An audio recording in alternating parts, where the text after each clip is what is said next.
quick. Cool.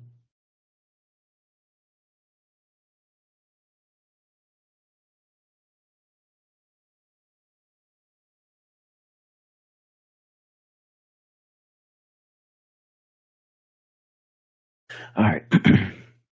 Hey, welcome to another episode of the Blackout Tips Podcast. I'm your host, Rod. Joined as always with my co-host, Karen. And we are ready to do some podcasting. All right. This is a feedback show. It's for people that had things to say throughout the week.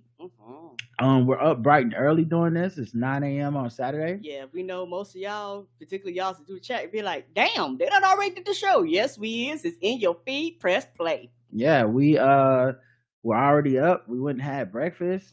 It was good. Had a Purple Rain mimosa. I had a strawberry and strawberry and blueberry mimosa, something like that. And then I had some pancake tacos. Like, I'm full of all the energy and sugar and ready to go. Yes. Oh, child, you too. I had some honey child, yes. honey hot chicken waffle, and it was absolutely delicious with some grits that had like bacon and queso on it. Yes, Lord, it was delicious. So we're full and ready to take on your feedback. Okay, we're gonna burn this energy through replying to you. That's what old people do. You get up and you be like, well, let's get shit done. The official weapon of the show is the taser. And the unofficial sport, bullet ball. A bullet ball. Extreme. So you guys have listened to this show enough. You know what it is. You know the feedback rules and the way we go. The first people we always shout out are the people that gave us some money, because we know you didn't have to, and we want to thank you individually for your money donations.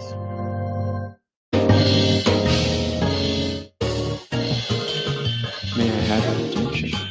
You are now listening to Charlotte and Karen. We welcome the good folks who tied to the Black Guy Tips. That's right. New ends, more dividends. Let's talk about the people that gave us money. Marlon B. Yes, Marlon B. Wonga from Down Under. Tanya S. Dot Street J. Shirley Wong Esquire. Please say the Esquire. Tiffany B. Lindsay B. Alfonso M. Palmetto Stone Magic. Mr. Span from the Mr. Span Podcast. J. Full. James C. David C. Autumn W. Jasmine J. Bambi. Dr. Professor Bambi. Unbridled Love. And lastly, Latricia C. Thank you, everybody who gave us that guap. Appreciate you.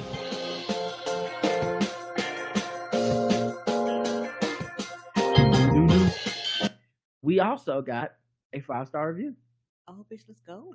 Yep, we got one 5-star review, and it is from Doc Octagons. There you go. It says, "Wish I had 5 more stars." Oh. They still don't got enough stars on iTunes to rate this show. If you black and you don't listen to this show, baby, what is you doing? What is you doing? Rob recently clowned me for voting multiple times on his poll. And what I like to say is that I was taught to vote early and often from him. Come on. So I'll be stuffing the ballot box. I hear you. Say it's your fault. I learned it from you, Rod. Just don't go to jail in real life. Be careful. Anyway, here's my second review in the 10 plus years. If you're not listening to this podcast, you are unserious. If you're not listening to this podcast, I will fight you. If you're not listening to this podcast, I am angry, sad, and disappointed. Come on. My reaction is angry, sad, and disappointed. And go sign up for premium, because this little 4 episodes per week ain't gonna be enough. Thank you. Thank you. We love to see it. Okay, we want everybody to become like podcast addicts to our show. And so yeah, that is the 5-star review. Thank you. Appreciate it. It only takes one. Hopefully somebody out there is gonna leave us another one next week. Okay, turn to your neighbor, say, neighbor, have you left your 5-star review? And for those of you that's like, I gotta use words, no you don't, put an emoji in there. We don't care. Yeah, don't care how long, just need to be nice and 5 stars. All right, let's get into the actual show comments on our website.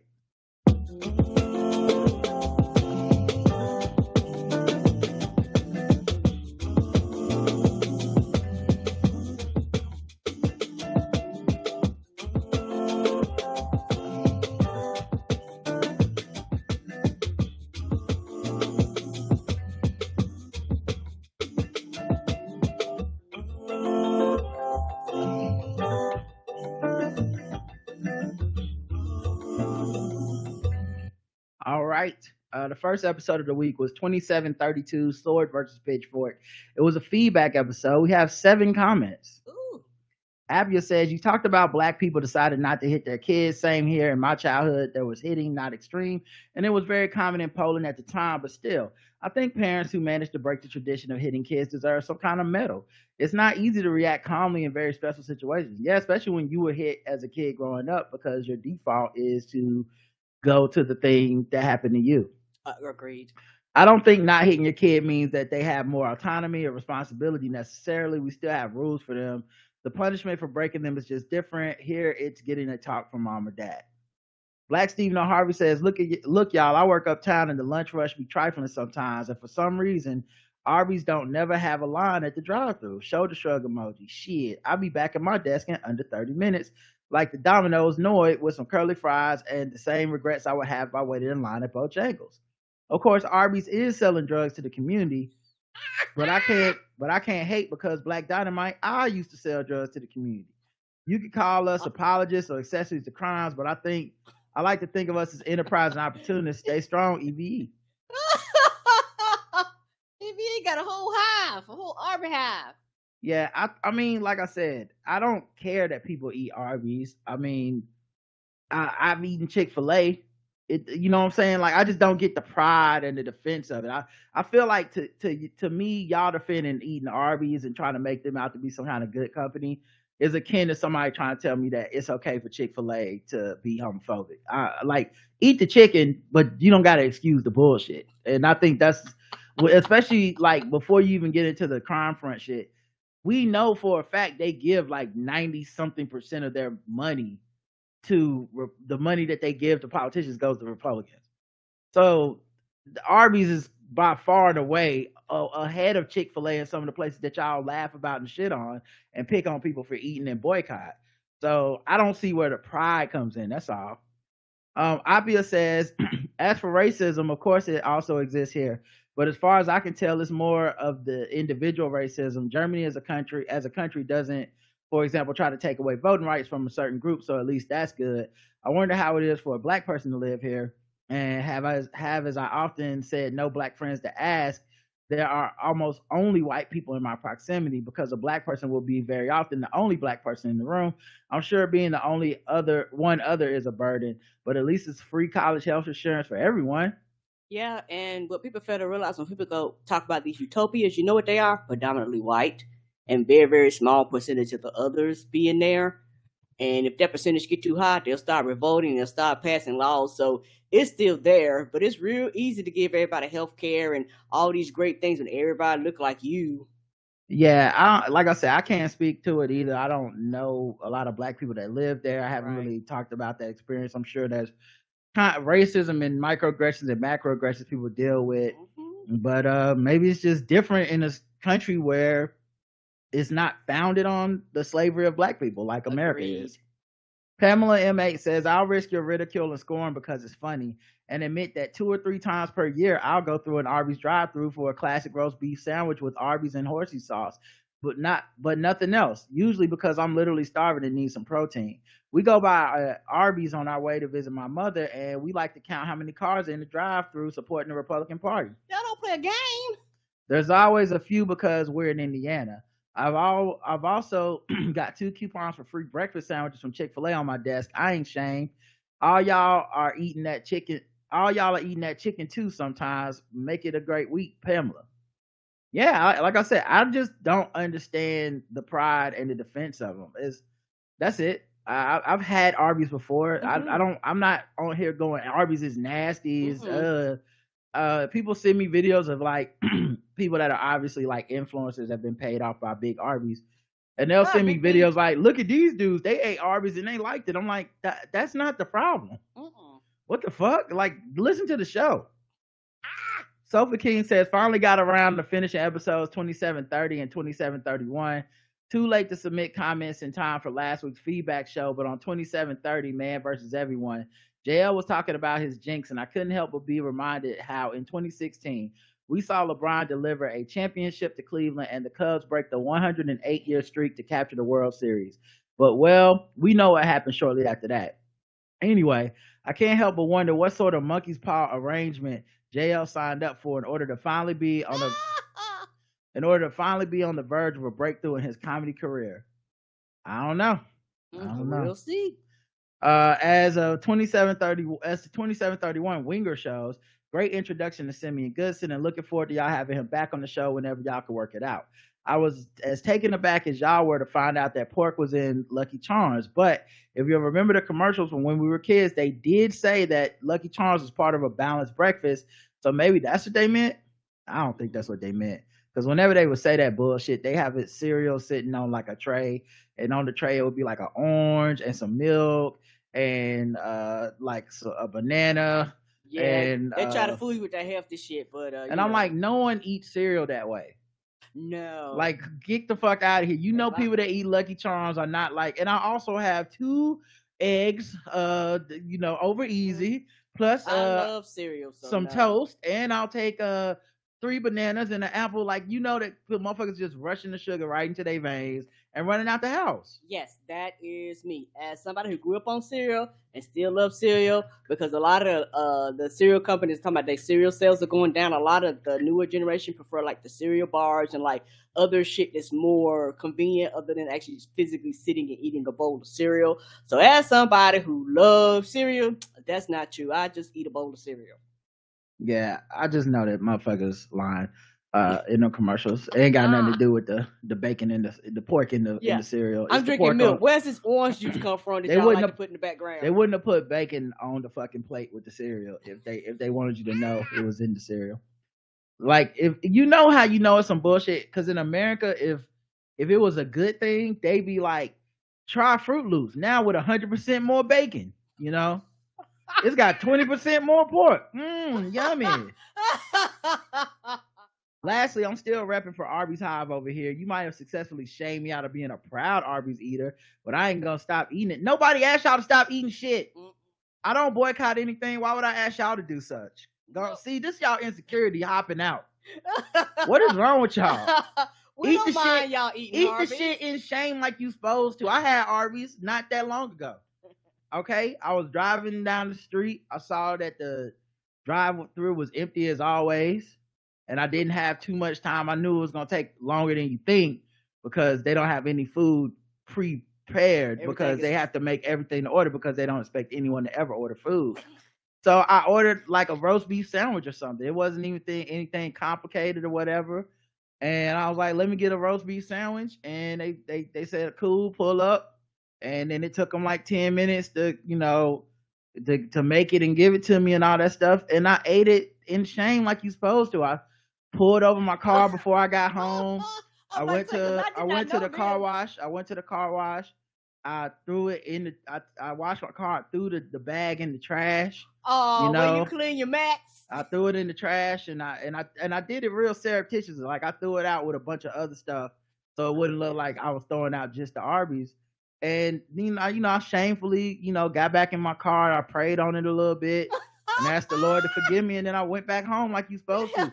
That's how you eat Arby's. You don't supposed to do it the way y'all doing it all, wearing Arby's t-shirts and talking about it's okay to kill people and put them in the walk-in freezer. That's ridiculous.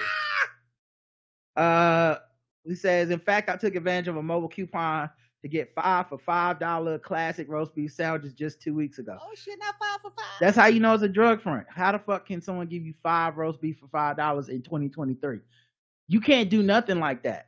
Like, chicken nuggets cost like $10 now for 10 of them. Everything else went up except Arby's prices. Get the fuck out of here. And they keep rubbing it in our face like, get that Wagyu beef. Wagyu beef? Nigga, you got Wagyu beef for $4? How that makes sense unless you're just money laundering. You're going, yeah, on the books, we writing it down for $27 because that's how much Wagyu beef costs if you just fucking selling it.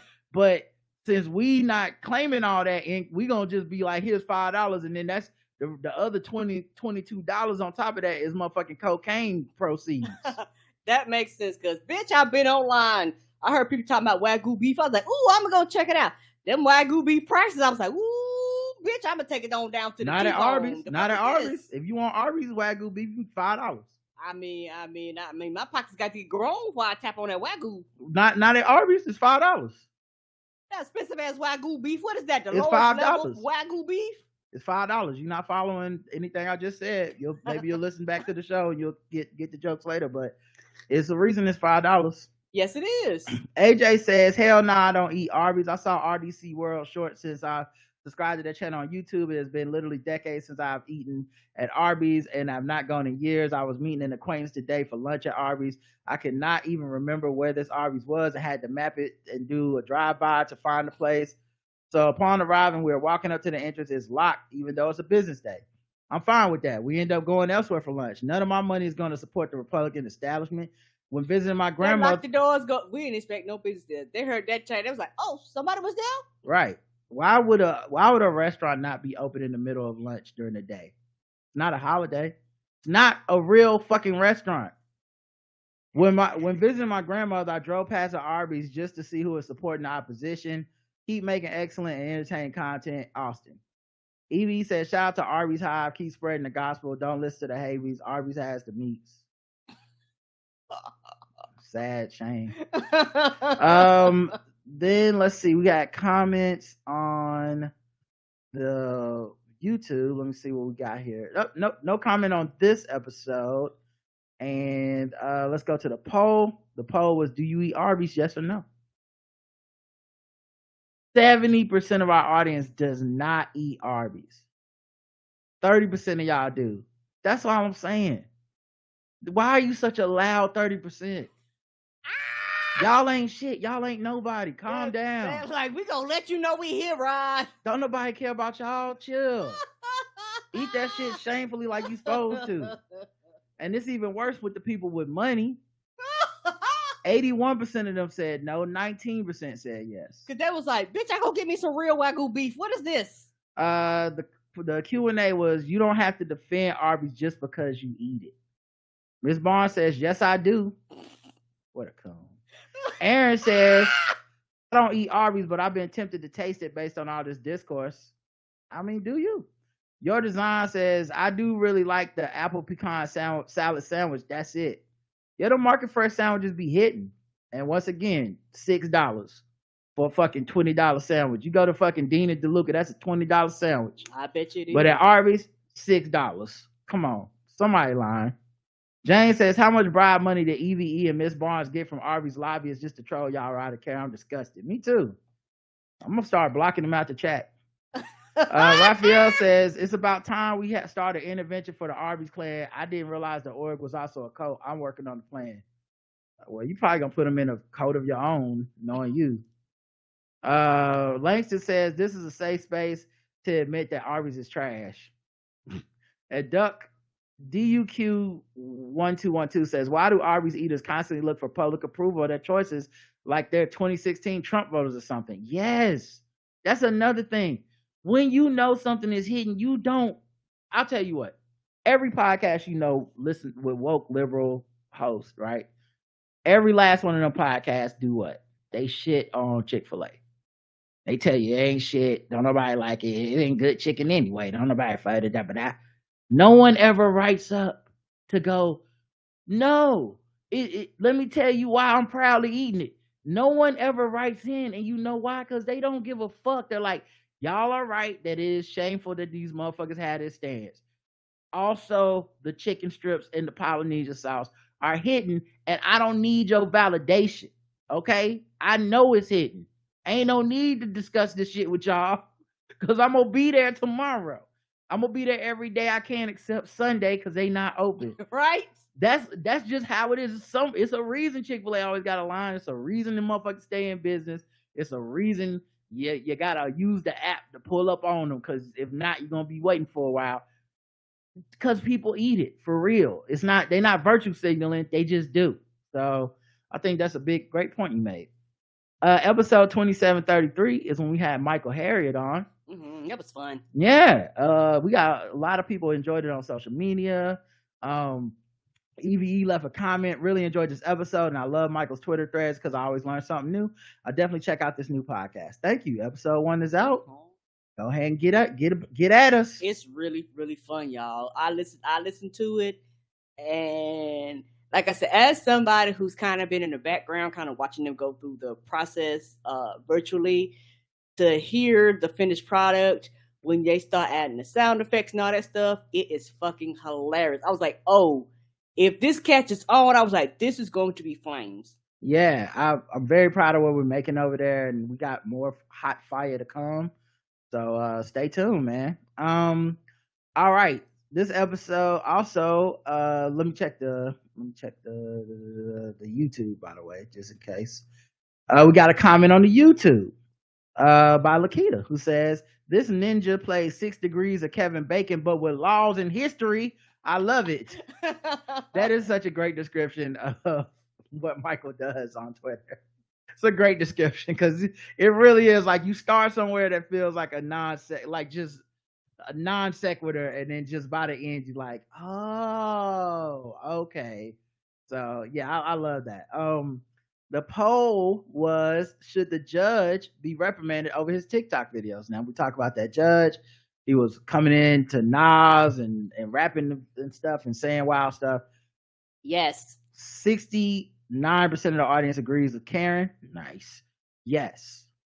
31% say no, shouldn't be reprimanded. Now, all I'm saying is that 31%, I just want somebody to look at y'all's TikToks. Because y'all must be at work cutting the fuck up if y'all think this is okay. If y'all think this is acceptable. And on top of that, you don't have a normal ass job. Bitch, you a judge. No, stay off fucking TikTok. And what's even wilder, the exact same percentage on Spotify. 31%, 69%. That's when you know it's real. Nice. Gon' get your hoser was our Q&A. Because the title was Go Back to Canada. Ignacio says, "Hey Canada, keep your own trash. We got enough." We do. Raphael says, "The judge gonna get Judge Dredd or maybe OnlyFans. I'd have started a GoFundMe to free him. See, Canada has been naughty in 2023. We might have to invade them. Trudeau needs to write me a peace offering check." Well, I knew he was gonna get back on this hustle comment soon. That didn't take long. Didn't take long. All right, and then the last episode of the week, we only had 3 episodes this week, was Keke Palmer and Jonah Hill, episode 2734. Had 5 comments. Ronan Raphael says, both men took me back to a couple of Nigerian actors. The first one to make my teenage self-aware back then was being interviewed after she had been absent from Nollywood for some years. I'm not sure I understand this comment. She just stopped making films right when her star was beginning to shine brighter. She is asked what made her step away from her craft. Her answer was that she got married and her husband did not want another man kissing or holding his wife. Oh, so you're going back to, okay, both men, Jonah Hill and Keke Palmer's baby daddy. Got it. Even as a teenager, that felt weird for a man to marry an actor, and she would now quit the job that he fell in love with her doing in the first place. Right. Then over the years, it would happen to a few more stars and be treated like it's nothing, but to no surprise, some of those marriages crashed and the women would return back to their craft. A few years later, I finally found the words that it was all about control. Yes. So y'all can contribute to my time travel machine that's more reliable than a submarine, so I can go back and explain properly to my teenage self. Let's invest in our young men. Yeah, man, it's amazing how much men in the cishet normative relationships are just taught to possess a woman like an object, and once you possess this object, it's about controlling it. Yeah, and also those men that have accepted and have not deprogrammed them and have not unlearned their shit. And it's very frustrating, and I understand it, age and time and all that shit. And some men, there's some old men who quote unquote never get it. But for a certain percentage of men, particularly of this generation, once they get older, they'll start unlearning and the mind control. They'll start kind of rejecting it, which is very hard to do, because it's literally, you have to go against everything that's in your nature, because your nature has told you these things are right, and all of a sudden you realize these things are wrong. And for some of them, it happened from losing a good woman. It happened from You know, people telling them, hey, you're too controlling. And for some of them it click, for a lot of them it don't. They never get it, and they think women are just these weird creatures, and they like, the fuck you get with me, I put my dick inside of you, I ought to be able to tell you what the fuck to do. And the women are like, no, bitch, you can't. And it's like they don't make that connection that this person was an individual person before you came in their lives, and they'll be an individual person way after you gone, be it we done not together or death.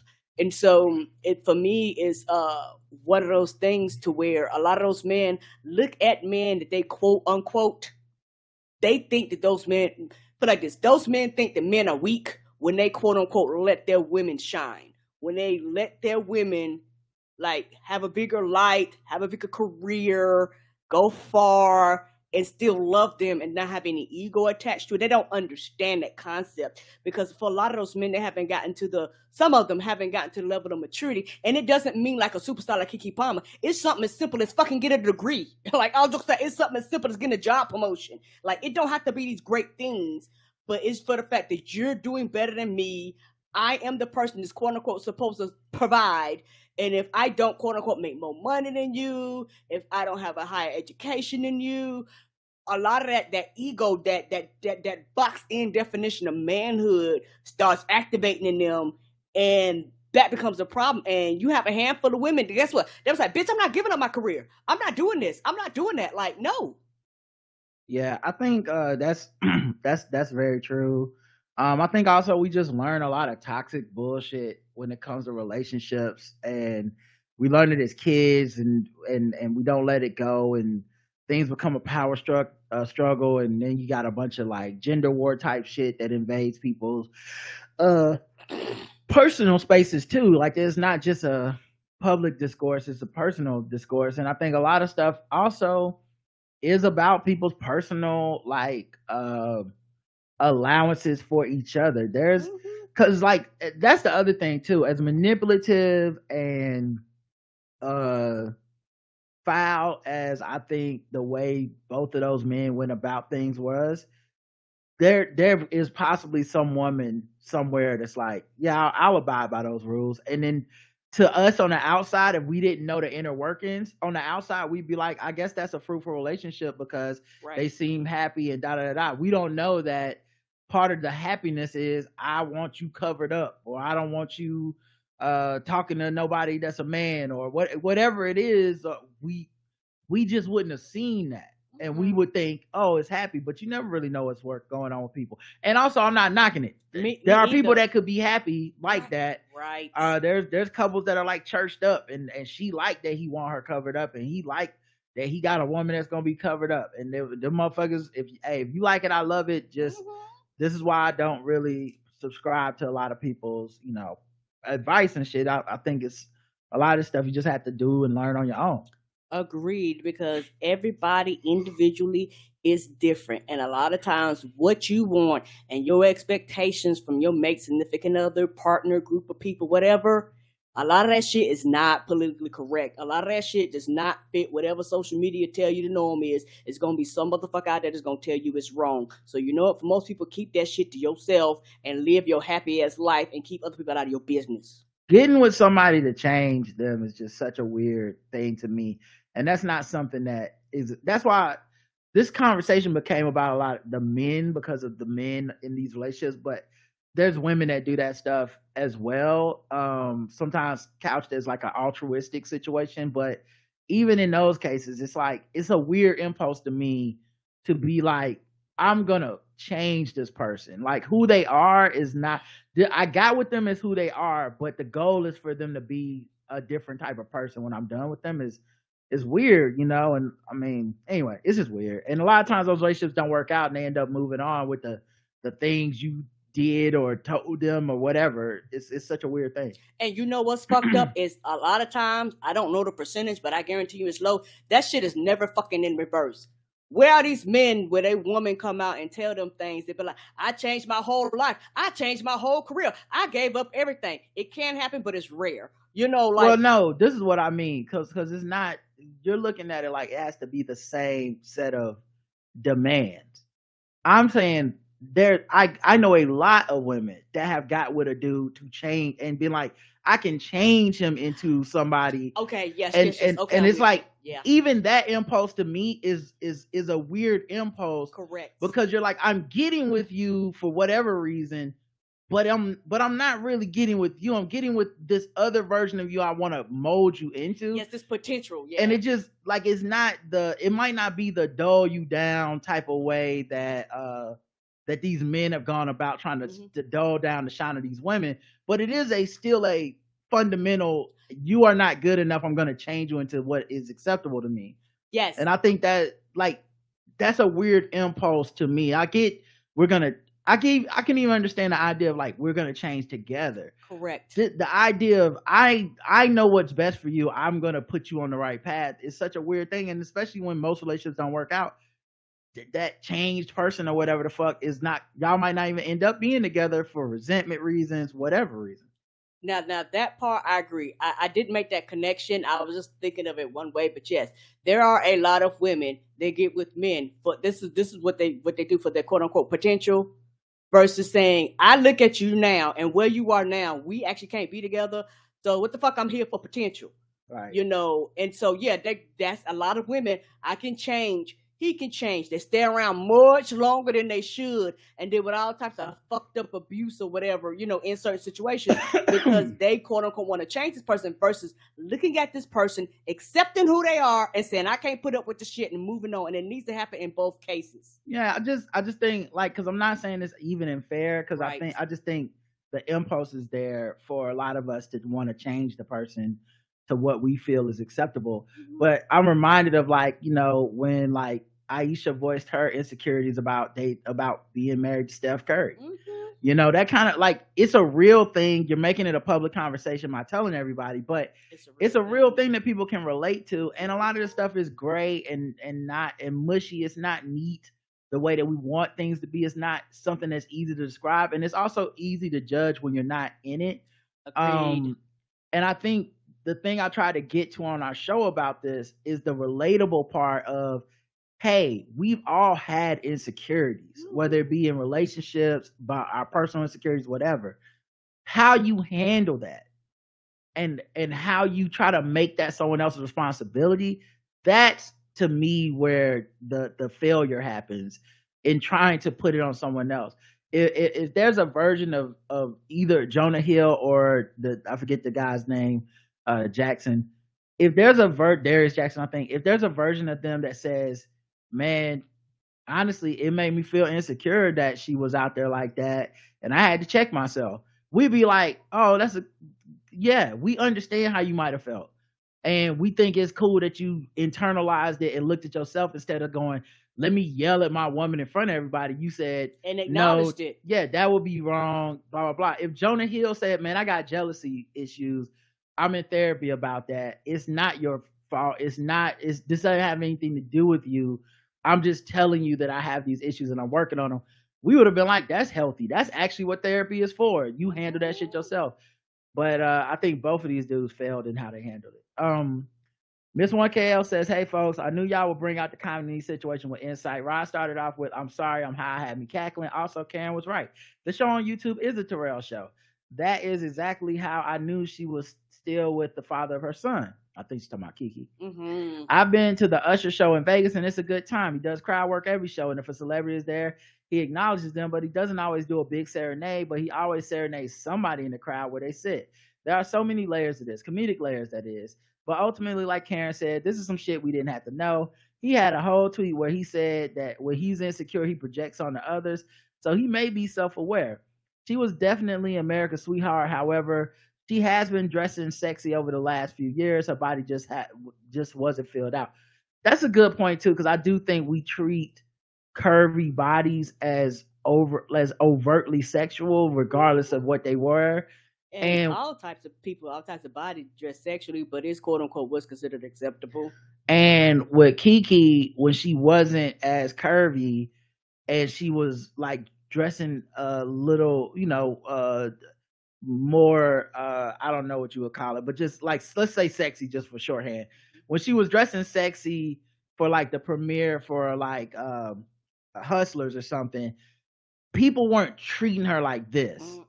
Like the way and like she's reveling in this because I think she kind of has wanted to be seen this way for a minute, and I can't blame her. She's a star. She's a black woman. She see who's popping. You see Megan. You see Cardi. Like you see Beyonce, and you know to have your moment of like sexual awakening or openness, or people are at least recognizing you as a sexual being, especially when you've been like a child star, which is perpetually like little sister Kiki to so many people. I can see how she's reveling in this, and I can see how it also throws off the balance in the relationship and what this man probably thought he was getting into versus what he's actually into now. And he handled it poorly in front of everybody. I still embracing, quote unquote, preparing for the idea that she gonna still be with this nigga. Like after all this shit, and y'all done dragged him and talked about how she got to leave and all this shit. All I know is we don't know them, and just because it looks good for the brand or whatever for the Twitter, that's still the father of her kid. Right. And I don't know their parenting situation. There's still a good fucking chance she gonna be with this nigga. And I know the internet, and this is why I'm so distrustful of social media in the response to this and to the Jonah Hill shit, is that y'all as an internet turn on people so goddamn fast. The internet just, it's like one fuck up and they're back to like, you are a piece of shit. And I can see them doing that to Kiki if she stayed with this dude, that eventually people being like, you stay with him anyway, I'm a stan, I'm rooting for you, I'm this, that, and the other. Take it personally. It's like, well, you actually don't have an investment in this. You treated me like a mascot. Yeah, I'm harassing you because I don't care about you as a person. I don't care if your kid has a father. I don't care about that shit. And those are concerns she may have that we don't have to have. So, you know, anytime the internet is too fervent on something, I always kind of lean back and I'm a little more skeptical and cynical about it because I don't trust social media in general because I just don't view those relationships, especially the parasocial ones, as valuable like that. She wore something similar to the Hustlers premiere. I think more curvaceous figures get a different response, but the Death of R&B perspective was fresh and on point, Rod. Anyway, love the show, Mimi. Thank you, Mimi. Gina Gay says, I think Cam was absolutely right when she said there are men out here who will see your light and get with you and try to dim it. If not, put it out altogether. They are drawn to whatever quality, bubbly, artistic, sexual energy, physical attributes, intelligence, whatever. And then when in a relationship, it becomes a problem. You're doing too much. And that was for single you. I've been there. Yes, Rod, it is about control and fear, but also about ego.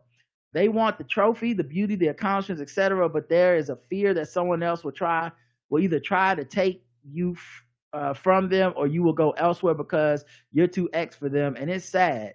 Yeah, that's the insecurity. That's that part of that insecurity shining, and not trying to be funny. And not in all situations, but a lot of times men get with women that's quote unquote, as people say, out of their league, or they personally feel like the person is out of their league when that person has a lot, in some situations, has told you there's nothing wrong, I'm not going nowhere, but they get in their own heads. So they feel like, well, I have to do everything because if somebody else sees this, like they're going to yank you away from me, even though that person may have done in some situations everything they could to tell you it's okay. But if that person's not comfortable in their own skin and they're not comfortable in their own manhood, there's nothing you can do. And all narcissists hate themselves. Like this is something a lot of people gloss over in the narcissist thing because we're thinking about what they do to us and how much we don't like that. But it all comes from a place of self-hatred, Yes, you know? And I think, you know, when you see that type of manipulation and control happening, it's ego for sure, it's fear for sure, it's entitlement, it's everything you're saying. And I think a lot of that stuff is just they have such a low opinion of themselves that they're like internally, why is this person with me? It's almost like I have to trick them, which is a self-fulfilling prophecy, right? Because if you're tricking me, manipulating me, treating me bad, making me feel bad about myself, for a lot of people, it's like, I need to get out of this. Right. You're not lifting me up. You're not trusting me. You're not loving me. You're controlling me. You're trying to cage me. You're trying to manipulate me. You're being passive aggressive. You're trying to tear my self-esteem down. Who the fuck want to be in a relationship to make them feel like that? Agreed. And when I tell you everybody goes through this, everybody goes through this. But a lot of people do not feel comfortable enough with their mates. This is where the communication comes in to talk about it. Because I remember one of Roger's best friends, Rashida, they became really close, and like she went to like North Carolina, got degrees and all this stuff.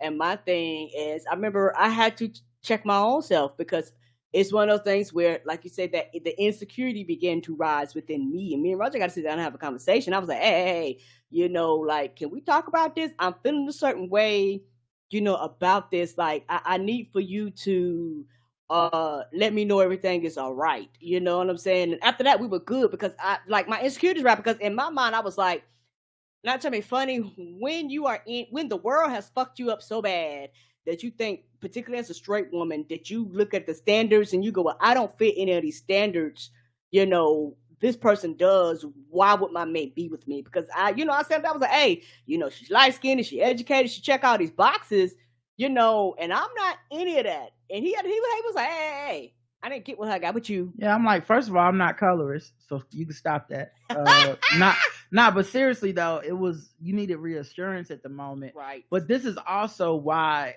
that's a private conversation that we had a long time ago. Mm-hmm. I can't imagine if that's a conversation we tried to have on the internet. Child. If that's a conversation that we were screenshotting and texting to other people and strangers were seeing it. Right. I can't imagine, because in that scenario, you would look bad and people would be like, get rid of her. She's trash. She's trying to control you. And to me, that's why I said my reaction to a lot of this stuff was not nearly as harsh as most of the internet. One, because, you know, the internet's like a place you go to get mad, you know, so you got that. But it's just in general, I'm like, I can understand the insecurity and it's possible to work those things out, but unlikely probably because, you know, especially now that these people are older and stuff, kind of more set in your ways. But it's people have and do relate to the idea of being insecure. And people have and do relate to the idea of having a mate that has dealt with some insecurities. People are compensating, compromising, and loving on each other all the time about that shit. It's not the end of the world. It really doesn't have to be. But with so much of social media being about optics, it's a bad look to have a person do this in public and then, or in the other place, you know, you expose the person. But to do this in a way where it is known, and then you still be with this person, like, it's a bad look because it doesn't, you know, the cool thing would be, I left him, ha ha ha, fuck him, and I don't care, my baby never sees him, I'm living for the internet, and the streets will be like, yay, but that's not, you might not really be happy inside with that shit, you know? Right, because it's an individual decision that the internet does not have to live with the consequences or repercussions of you staying or the consequences or repercussions of you living, and they will turn around and they will laugh at your ass. Yeah. You know, because they actually do not care, you know. And it was also, you know, one of those things kind of after we talked, like, Rashida, she is the fucking best. I still miss her. Like, I'm not trying funny. I even miss y'all relationship. You know, it's like, she is like the fucking best. Right. You know, but, you know, it took me getting outside of my own head and my own also mind.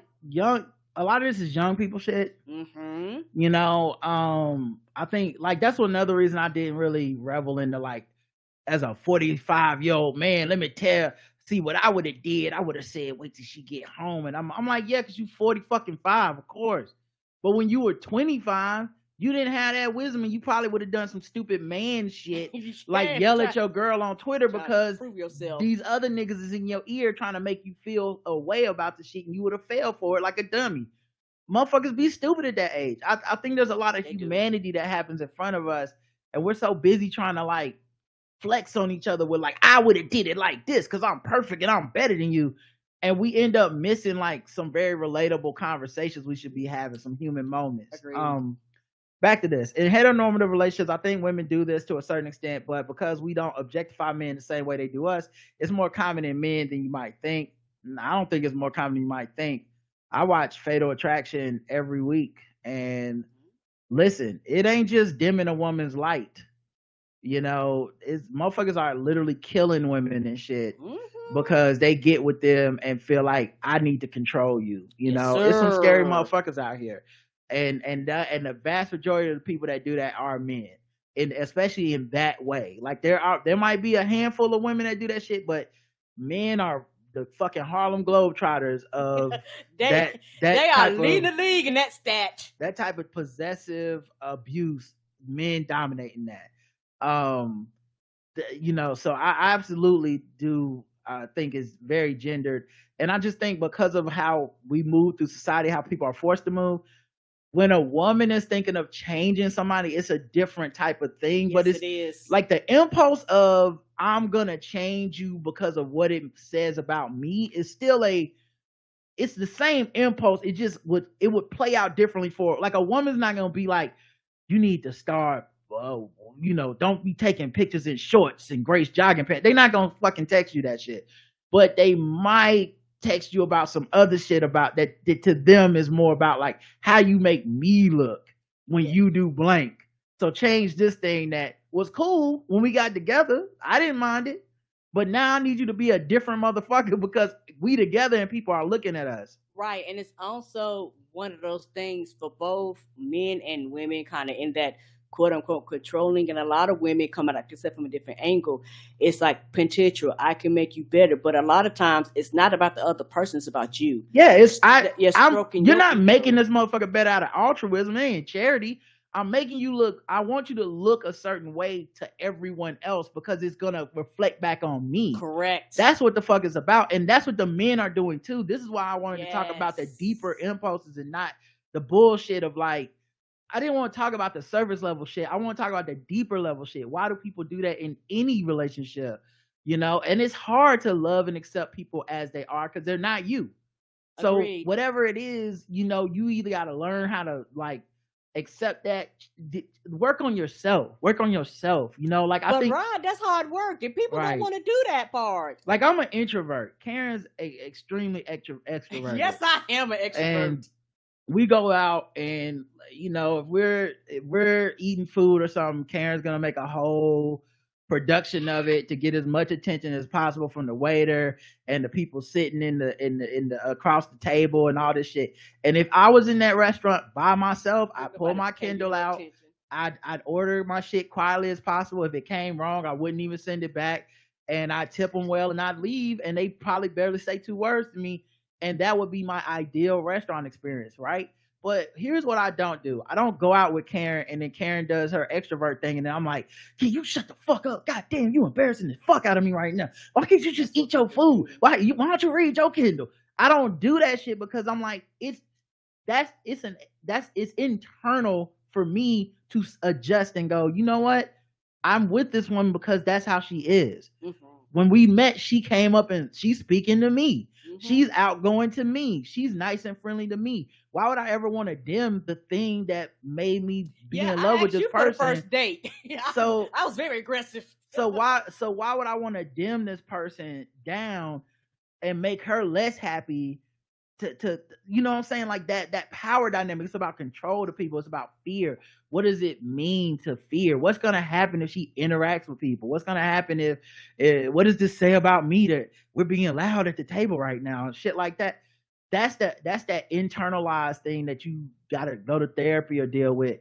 But a lot of people don't do that. They weaponize it the other way and they go, I'm gonna do as much as possible to embarrass you and make you be quiet in public because I don't want to deal with that. And I'm like, now you just got a miserable partner for what? What's the point? Come on. Now, you know what that would make me want to do if I was an extrovert? Not go out to eat with your ass. Come on. You find somebody. You be like, no, you better find another partner because bitch, what you ain't gonna do is tell me to shut the fuck up if I feel like having a 5-minute conversation with the waitress about bullshit. Right. So I think, you know, while being mindful of your partner and stuff is definitely part of the equation, the idea of like being so beholden that you're being trampled down is just, to me, I don't know why that's attractive to anyone. Right. And it's not fun for either party. You're miserable and they're miserable.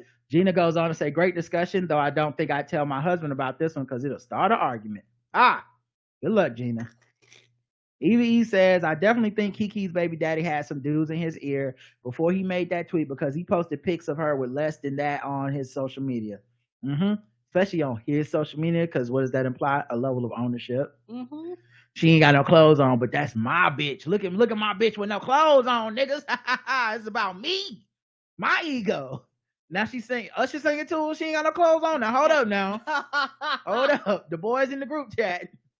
And then when he started to double down because his ego was hurt when people went in on him and he was trying to save face, it probably hurt his pride that people were calling him a nobody. But I'm not sure that he is what he expected when he's with somebody who isn't just black famous, baby. That's Keke Palmer. Yeah, you know what else it is too, and this is so funny to me because like as woke as everybody claims to be, nobody really is. Everybody's full of shit. All your feminists, all your womanists, all your anti-capitalists, all your socialists. Because these niggas couldn't wait to call him some type of every type of broke. They could not wait to imply that his value was beneath Keke Palmer because he was not bringing in enough money. Right. That is so funny.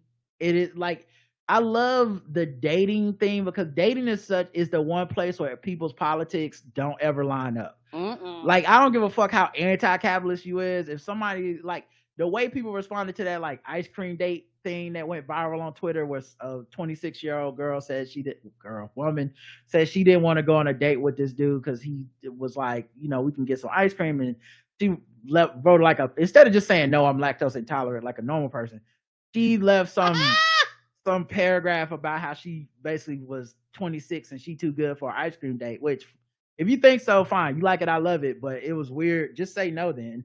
And why are you taking a screenshot and posting on social? But I just thought it was funny because the people that agree with her, many of them being huge, like anti-capitalist, blah, blah, blah.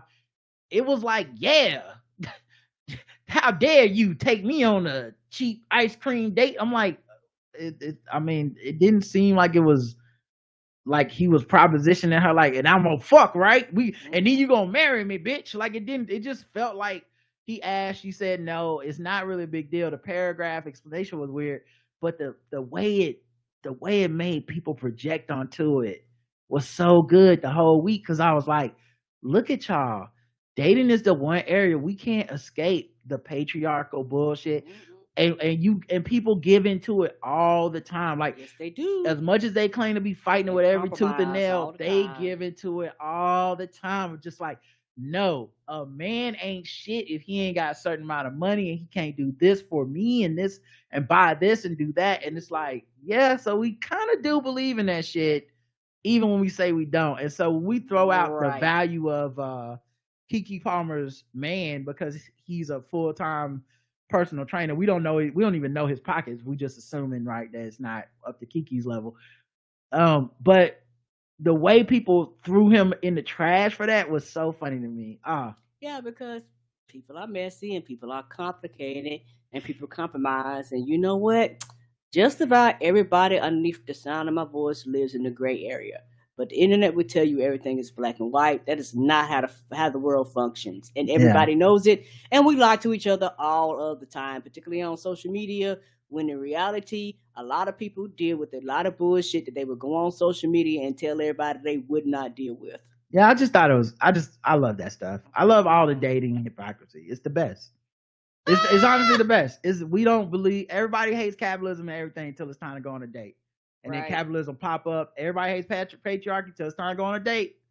I love that joke Earthquake made when we went to see him. It was so funny when he was like talking about dating and saying how when he looked at a table full of women that came out to see him, he was like, what's funny is with all them being women sitting at that table, they're gonna be able to split that check 6 ways immediately with no problems.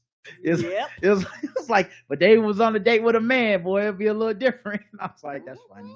Anyway, she's a nickel, and I say that not really passing judgment. I say that genuinely, it is amusing to me. Yes, like it's just funny. Yeah, it's just funny. And if you can't laugh at yourself, I don't know. So, good luck dating. If you can't laugh at that shit, it's funny. She's a Nickelodeon Disney star, so she's huge. I don't think Keke's dancing with Usher at a concert was any extra than what any other auntie would have done. Hell, if it was me, I would have backed that thing up on Usher like I don't have a care in the world. Yeah, I didn't find it to be like disrespectful. I mean, I guess you could argue I don't know. I don't know their relationship like that. I guess you could argue some people might felt disrespect. Maybe like the way if you go to a strip club, there's some women that don't want their man to get a lap dance. They feel like that's disrespect. Like a woman ain't supposed to touch you and do that. Okay, those couples have to work that out. Normally they don't work it out on Twitter in public. Normally they're not making TikTok videos the next day. So good luck to everyone. He posted a few things implying Kiki isn't going anywhere, and maybe she isn't, but we haven't heard from him in days. I think she probably got in his ass. Time will tell. She doesn't seem like the kind of person who would put up with that for long. Yep, who knows? Who fucking knows? A lot of people seem like some shit, and then you just never know. You just never know. Yep, only time will tell. Yeah, As for Jonah Hill, it sounds like he's using therapy words to be manipulative, but the timing of his ex part does seem kind of strange, especially since he's moved on and she doesn't want him to respond. Yeah, and I think, listen, this is my thing. Strange. I've been watching people fight about this shit all week, and I'm sorry. To me, either extreme of this scenario is fucking crazy to me. The extreme where she's just like she just wants to get famous off of saying she's already a famous server, but she just wants to get famous off of calling him out, and she's gonna reap some type of like reward from the attention of the internet or whatever. That feels weird to me. That's all she's in it for. It feels weird. That he just wanted to set some boundaries, and listen, he's just letting her know where he stayed. That feels weird to me. To me it seemed like she was being petty. He just had a baby.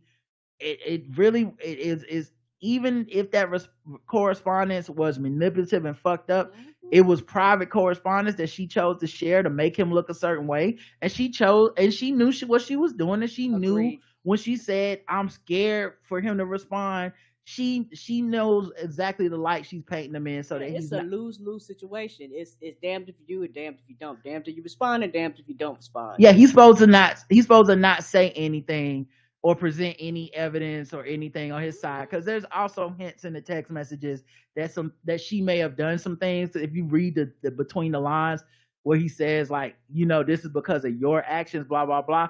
So I don't know, but this is a hypothetical. If the thing he was alluding to when he says, listen, the reason I'm drawing these boundaries is because of your actions and how they've done da. And the thing was, she was cheating on him. Of course, she don't want him responding and sharing that part of the conversation. Like, well, you cheated on me, and that's why I felt so insecure. And then people would flip back. And that's one of the reasons I don't trust going to the internet as a source of justice.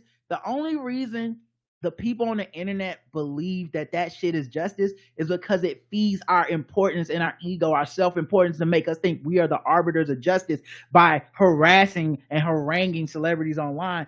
We start acting like we're the fucking like heroes of the situation. Like, look, I'm calling Jonah Hill a piece of shit fat boy, and it's balancing the scales of justice. Right. We don't have no evidence. Ain't no courts involved. Right. That shit is not the same. It's just my point being, like, when someone goes to the public opinion thing, and especially to say this is about trying to warn the next woman, nigga, she just had a fucking baby with the guy. Correct. If it was about warning them, it's a little too fucking late for that shit. So like, I'm capable of believing she is a victim of his manipulation, being a piece of shit boyfriend, being a controlling asshole, being insecure, being miserable. I am capable of holding two things at once. She is a person who has been dealing with this nigga, and it's been terrible. She is also possibly taking a shot at him at a sensitive time and manipulating public opinion about him on fucking purpose for no real reason other than fuck him. Right, both can be true, and when you try to tell people both could be true, they look at you like something is wrong. Yeah, it's just everyone's on one extreme or the other, and I'm just like, I don't know. It's probably in the middle. Like, he seemed like a douche for doing all that shit. I also think, we get very liberal with the term abuse. I'll say it again, Sarah Schulman, conflict is not abuse. It's just such a great book. It changed the way I look at the way everybody talks about stuff now.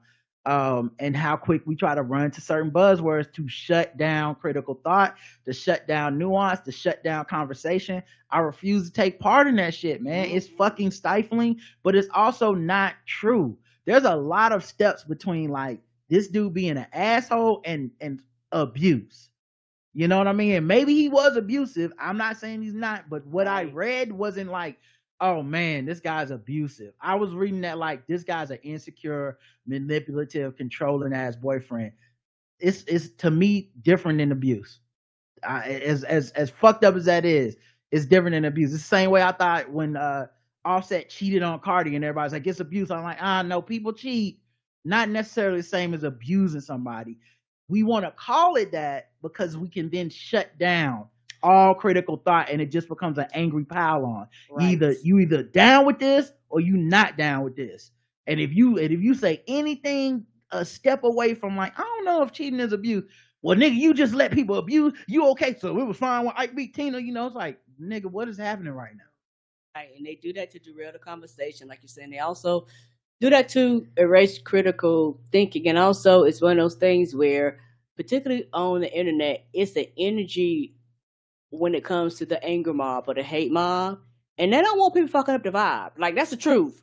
When you come in being reasonable and rational and using critical thinking and getting it, like, really tapping into the empathy part of yourself and actually be like, hey, dog, like, this shit ain't as cut as dry, and you start coming with facts and being all logical and shit, they're like, nigga, you fucking up the party. We want to be angry. Ain't nobody trying to be reasonable right now. Yeah, and I think that's really what happened. And like I said, I think the extremes of that conversation were just weird to me, and honestly, more about the people's insecurities talking about the shit. Yes, sir. Maybe he is a huge piece of shit, but I think when someone releases text message, they need to be prepared for the other person to release their own set of texts. Yeah, man. Also, like, man, I maybe I'm the only person feeling like this, right? Not only person, but maybe there's a small group of us or a growing group of us, and it's just not a public conversation we're having. Mm-hmm. I'm tired of being used, man. Sir.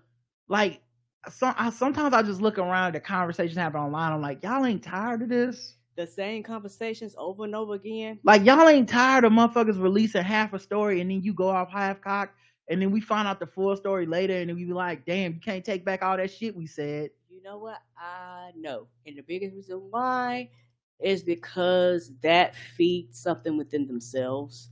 I know, but like, why aren't you tired of it? That's the real question. Is like, no. This is a rhetorical question. I'm not asking for you to answer. Mm-hmm. I'm saying, you, human being, who is always looking from one fire to the next with these fucking celebrities, or this discussion online, or this Reddit thread, or am I the asshole, or whatever it is you need to fight about. Why haven't you stopped and looked at yourself and been like, why do I need that? Because that's the thing I looked at for myself, was like, why do I need to fucking be mad at Jonah Hill or Keke Palmer's man? I don't know these niggas, and I don't care. And these motherfuckers might end up staying together, getting back together, whatever. It will have no effect on my life. But for a week on the internet, I need everybody to know I'm a good boy. I'm a good boy, guys. I would never talk to my wife like that. Nigga, you shouldn't be. Like there's no reward. There's no reward for that. So anyway, Heavyweight says, in Karen's defense, the Terrell Show is a real thing. Famous YouTuber Terrell Grice does an interview show intermixed with the Song Association game. If you want to know who the singing ass singers of the day are, like Shalea, Avery Wilson, and Samara Joy, it's a must watch. Good call, Karen.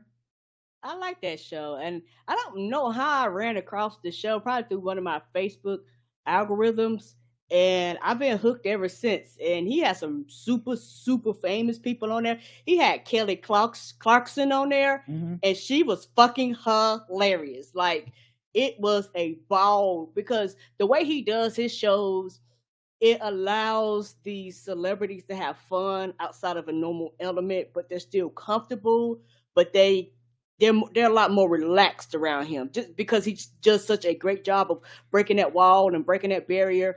And a lot of times, not always, a lot of times he get people that can, like, dang, I'm not like they can blow. And so the game is really fun because he'll ask them, like, he'll throw a word and have them go through their discography and go through their mind and be like, he'd be like, what is a song with the word anything in it? And give them 10 seconds and then they'll just sing. And it is so much fun. And he kind of interviews them through the process. So you'll learn things about these celebrities that you otherwise wouldn't know because it's not a structured, I ask you a question, you give me an answer. I ask you a question, you give me an answer type of thing. So it's a lot of fun. Yeah, and I think at the time I just had to caution because Karen will say stuff with such confidence and be wrong. I will, y'all. That I had to be like, I don't know. So if y'all gonna go Google the Terrell show and something else come up, please don't hit me up and be like, because sometimes y'all are right up here real disrespectfully like, Rod, you let Karen be wrong. I'm like, I don't know everything. She just be saying shit. Sometimes it's just gonna slide through. So I'm glad she was right, but I always had to throw out the disclaimer. Like, I don't blame you for bringing out this because I know how my memory is. Sometimes... I'm talking to the audience, not you. I know you understand. Yes. You know, we do Keith and the Girl every week, and Karen fucks up the names of the comedians, even though we just literally heard their names on the show. And she knows her job is to say the comedians' names every week. And on last week in the Keith and the Girl, she fucks them up every week. And I don't know why, but I've learned to not be relying on that and be like, maybe it's a Terrell show. I hope everything's right. We're rolling the dice, and I'm glad y'all wrote in to confirm that it was indeed correct. We got some comments on the YouTube for this episode. Y'all funny, says Sayida. Put your Energon cubes in the air and wave them like Megatron don't care, says Hugh. Love sometimes is taking the plate from the counter and leaving it in a parking spot. My mom says, great nuanced conversation. Thanks, Mom. Thank you. And then the poll was, who's worse, Jonah Hill or Darius Jackson? Me, I think Darius. 50-50 on our website, and on Spotify, Jonah Hill 61%, Darius Jackson 39%. So nobody thought he was worse, or not. In the polls, he wasn't worse. There goes a parking space was the Q&A. Mr. Mink says, adjust Koofy. Gotta circle the lot at least 2 more times, my brother. It's not just about finding a closer spot, it's about establishing dominance.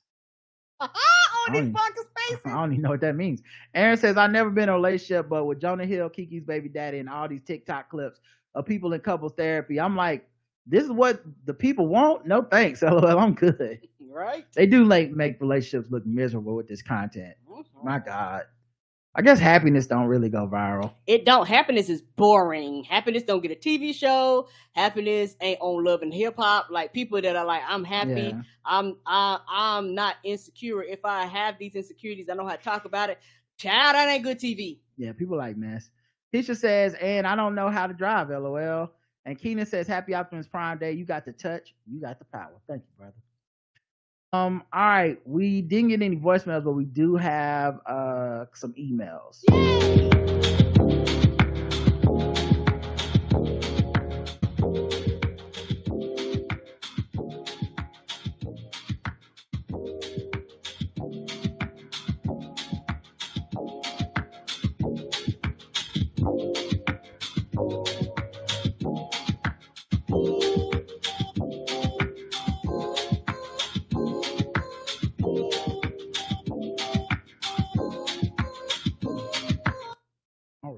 All right.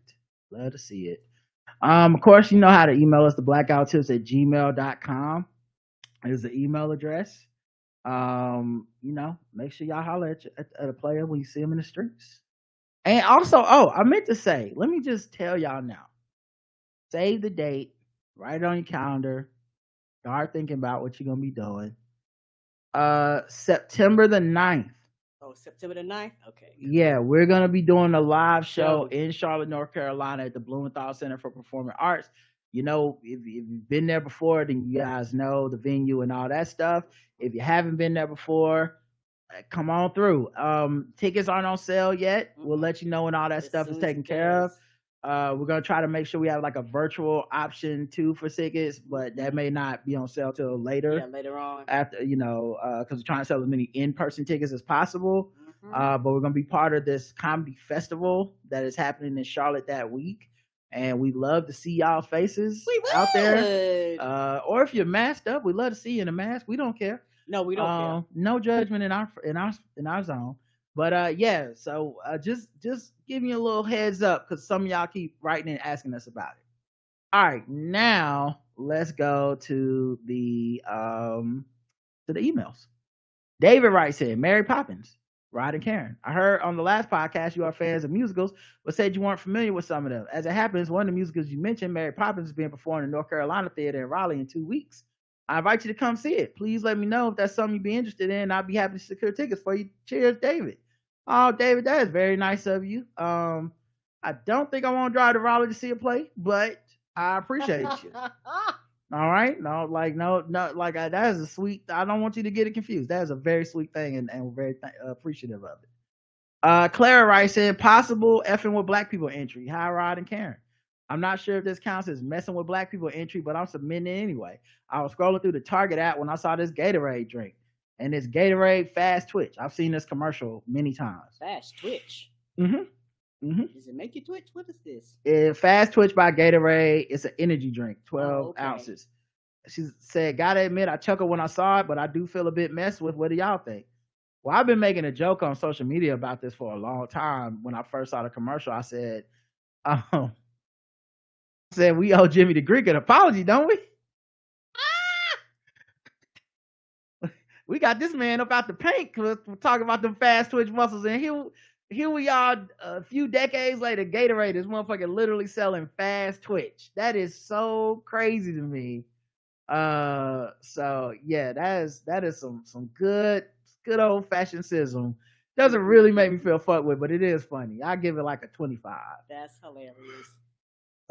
Karen, what would you score it? You know what?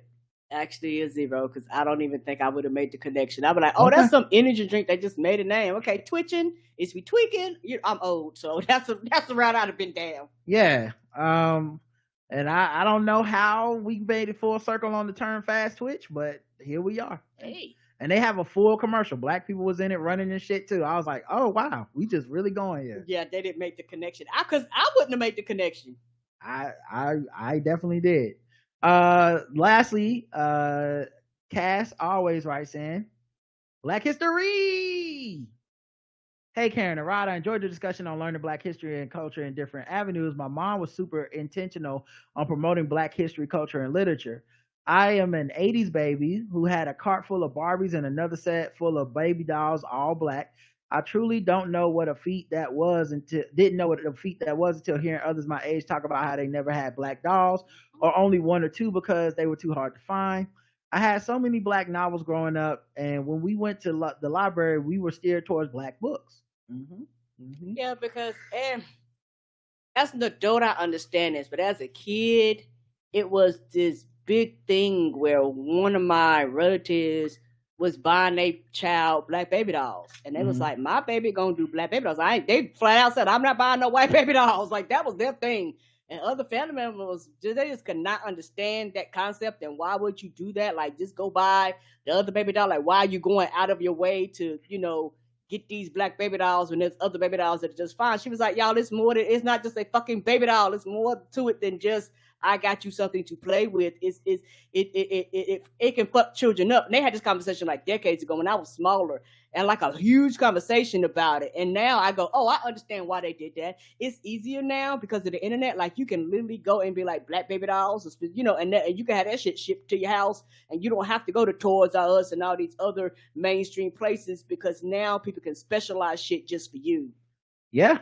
Exactly. I didn't know until very recent. I mean, there's that historical, study with the black girls and the baby dolls, and I mean, it's heartbreaking to watch beautiful little black children talk about, not wanting a black doll because it's ugly, and it tells you a lot about colorism, racism, misogyny. It tells you so much about our society and how people value and don't value themselves because of things we are taught.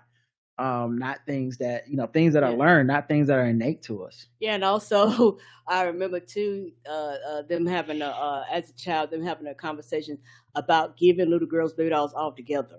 Like, one of my relatives, she was like, Yeah, I'm not gonna put a baby doll in my child's hand, in my little girl's hand.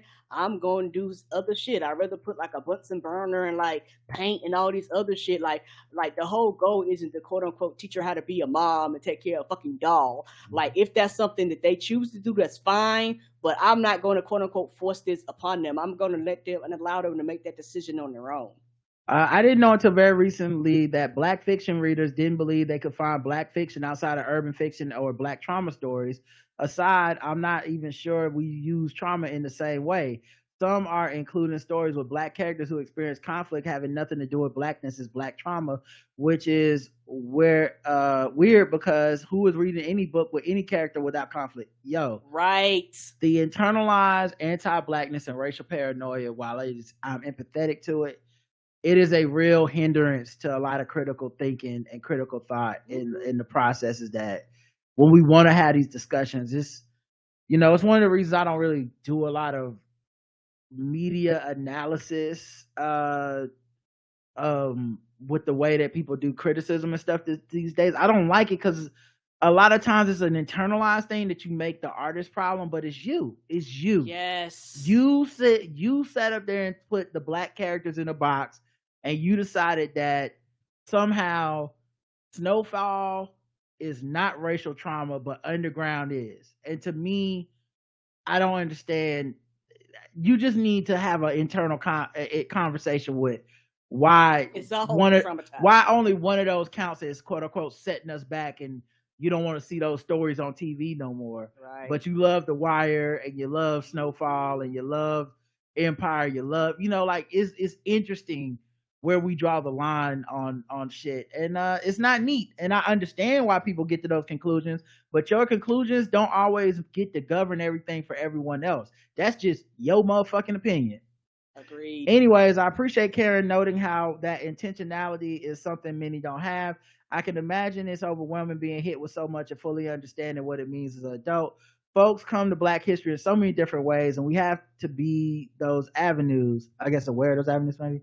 I love that Black creators are putting our history in their work, whether it's the center of the story or background context. It makes us Black and other think and find the truth. That's why the attack on even a hint of it is so intense. Yeah. Yeah, and also I think for me, growing up and the way history in the past was taught to me, kind of like Roger said, you have your pre-approved Negroes and you watch Eyes on the Prize. Like, so we really, I can speak for me, really didn't get to know a lot. And I always hated history because the shit was boring. It was nothing entertaining. I didn't give a fuck about these white men. I didn't give a fuck about them forefathers. You gave me some answers and I spit it back to you on the A, B, C, D, E. It was like there was nothing about this that kept my attention. And I know I'm not the only child that's like, the fuck is this? I guess I go through it because I'm forced to be here. Yeah, I just think it's interesting because, like, we can interrogate those things ourselves, and once you're not a child anymore, you have so much freedom to go explore this stuff, and people choose not to. Agreed. And so at that point, it's on you that you don't know this stuff. It's on you that like to keep that same mindset from being like a middle schooler to being a grown ass adult and being like, well, it's so boring or whatever. It's like, no, it's really not. And a lot of times the shit you're learning, you're fascinated by. You listen to a podcast and you learn, you're like, God damn, that happened. Oh, you watch a documentary. What the fuck? You're watching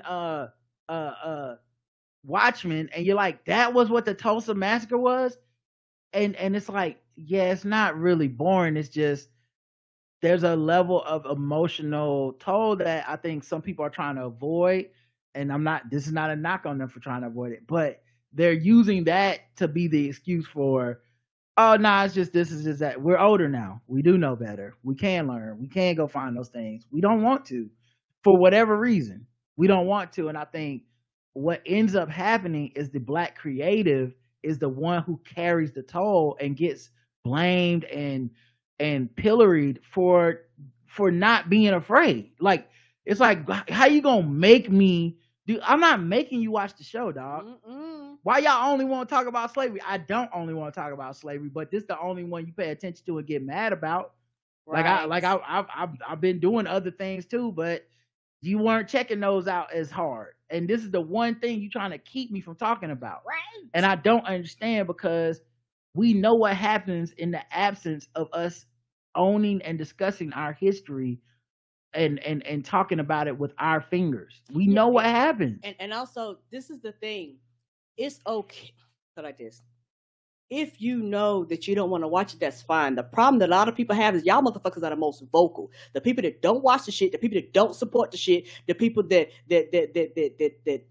will praise people for doing it, but then tell about like, I ain't watch it. Y'all are the fucking loudest. Like, these artists could exist in their own realm and do their own shit without you being the fucking loudest. The people that like it and enjoy it will watch it. But the people that are like, I don't watch the shit, you don't want the shit to exist. You won't say you don't want the shit to exist, but your actions show that you don't want the shit to exist, because like you right to say, they can do tons of other shit. Fucking crickets. The second they talk about this, it triggers something within these people, and they have an obligation to feel like they have to shut the shit down. Yeah, and I just think Cass really nails it when she says that people will take any conflict a black character, black protagonist has, and then they'll label it black trauma. Yes. And like we saw that a lot with like Insecure, where like Insecure, I love that show. The characters have conflict, but they're not necessarily all racial conflicts. They're mostly just interpersonal conflicts amongst friends and family and stuff like that. You know, slight hints towards racial conflicts every once in a while. And yet you'd have people being like, I'm so tired of black shows having trauma. And you're like, what do you mean? You just want a show with no conflict, no stakes? That's ridiculous. And my thing is, trauma is trauma. And I think sometimes trauma does happen because you black. Everybody knows this. Right. But sometimes trauma happens because it's just fucking life. Well, also you're writing a story. Right. There's going to be conflicts. It's just, and so to label every conflict a trauma and then to label all trauma black because the characters are black, and then go, why do we got to have black trauma? Nigga, if you were watching Girls, if you were watching Sex in the City, you'd still be watching conflict and stuff, but you wouldn't be calling it black trauma because just because of the race of the characters, not because of the storylines. Anyway, I learned a lot of black history from books, but nonfiction. It was black romance novels. Like, I love a spicy book, but also I'm going to spend an hour go research. I'm going to spend an hour go researching these Reconstruction era death books. And the black lady spy main character was searching for when she met the love interest. True story. I found out the white nationalist orgs in the 1870s had actual books of notable black politicians and leaders marked for death in books floating around the South from a romance novel. Several people on the list were murdered. I imagine that is how many folks get when their curiosity from an HBO show led them to finding out the Tulsa Massacre was a real event. That's true. Telling our stories outside the formal setting of school has always been important and will even be more important with the attack on public education. I'm rooting for all the podcasts, movies after the strike, books, songs, poems, anything that will keep our stories alive in our voice. Congrats on Drake the Maniac's ride. Hope y'all have a great week. Thank you. Thank you, baby. And it's also, for me, it's one of those things to when Roger kind of talk about this, and I understand and I have empathy that is coming from a place of being traumatized, and it's coming from a place of white supremacy. But it's very, very frustrating when most of us know the importance, particularly of a certain age, the importance of learning back history, the importance of being educated on this, the importance, but then you'll turn around and you do the same thing that the MAGA people and the people that don't want it, like your actions are the same, because the end result is that you don't want it there. They don't want their children feeling bad. You don't want your children feeling bad. Ron DeSantis would also love for you not to know about the Tulsa Massacre. Right. So it's like, so both parties, the goal is the same, even though black people don't look at it like that, but that is a problem. It's a percentage of people that goes, I don't want to learn my history. I don't want to feel bad. Even though you're the victim now, your people the victim, but you go through this thing, and this is their way of navigating the fucked up world of white supremacy in our country. But it does not behoove and benefit anybody to have a stupid ass population that has no idea these conflicts happen, because you know why? This is how you can have the Supreme Court strike down affirmative action and everybody act like this bullshit is fucking brand new, because nobody knows their history. Yeah, and I think they want it that way, and it's just you have to be cognizant of stuff. You have to think a little bit deeper, a little bit more critically, and you have to be intentional about it. And I'm not saying everybody got to pick up a book. I'm not shaming anybody. I'm not yelling at y'all or anything like that. I think it's internalized when you receive it that way. Right. Because I'm talking the same way I would want someone to talk to me about the stuff. I'm just informing people that it's out there. I'm informing people they don't have to be ashamed of it, and that there's nothing to run from here. And you're not weak or bad for being like, I don't want to learn these things, but understand that there is a American there's a American problem. There's something that is being like what do you call it, promoted to make sure that we don't learn these things, Right. And also, like, to be honest, a lot of the stuff I was so happy to learn was I learned about resistance. That's the main thing they don't teach you in the schools. Exactly. They don't mind teaching you about some of the like more tragic things that happen, because there's like a subtext and an undercurrent of like, stay in your place and this won't happen to you. But I love reading the stories of like revolutions. One of my Drapetomaniac stories is about a revolt, and I can't wait for y'all to hear it.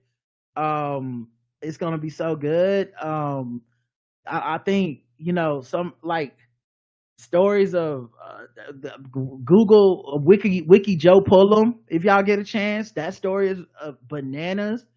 There was a sniper I've read about just not too long ago about this dude that got drummed out of the army and just went full black national and got him a gun and start fucking everybody up and shooting nothing but cops and shit. Like, it was crazy. And it's just, no one's teaching those stories because it's resistance, it's anger, it's violence.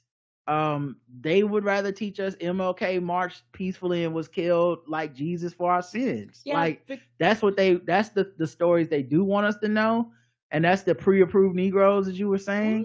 But then we have every resource at our fingertips, and we still aren't going out and being like, well, let me go learn about the non-pre-approved Negroes on my own. Why I gotta wait for a class or someone to take me to the library? I can do that shit my fucking self. So and now it's easier than ever because you have the internet. Like, you have tools that we didn't have decades ago.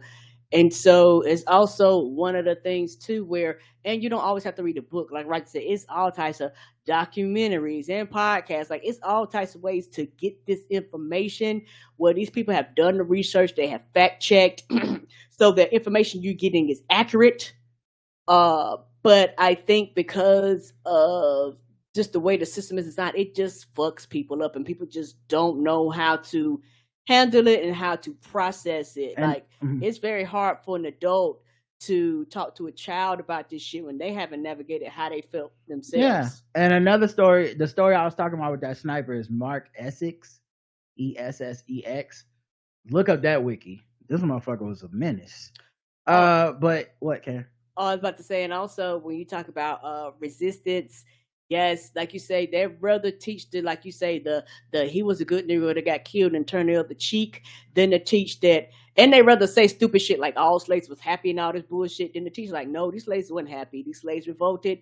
These slaves ran away. These slaves was like, you will kill me before you put me back again. They don't want that, because the people start getting that. They go, oh, y'all might get, quote unquote, smart enough to actually start rebelling against the system and realize how fucked up and foul the system is. And history will repeat itself, quote unquote. Well, we'll have to deal with the shit that our ancestors have to deal with these, quote unquote, ungrateful and unhappy Negroes that we, quote unquote, gave everything to. And now all of a sudden they ungrateful and trying to tell us what to do and voting us out of office and all this bullshit. They don't want that. And on top of that, the way they do it now, they go, oh, since y'all want to be so, quote unquote, smart, we'll take the books out the school. We'll take the books out the library. We'll scrub it off the internet. So they want shit. But even if you find out about it, you, quote unquote, can't go and get it like you used to. Be aware. Yeah. So like I said, man, take it upon yourselves. If it's something that moves you, all this stuff is out there. There's so many Black people writing books, so many shows, so many documentaries. You can filter your own way through and learn if you want to. And if you don't want to, You're not less black. You're not a Mm-mm. bad black person. I'm not calling you the problem or any I of that. get it. And I don't want anybody to hear that when they hear us talk about that, because that's not Correct. what's being said. Mm-mm. We only people we want to be ashamed of themselves is people that eat Arby's. All right, y'all. We'll be back. Woohoo! We'll be back later throughout the week. Until then, I love you. I love you too. Mwah. Bye, everybody. Have a great rest of your night. Don't eat Arby's and be proud of it. Be ashamed.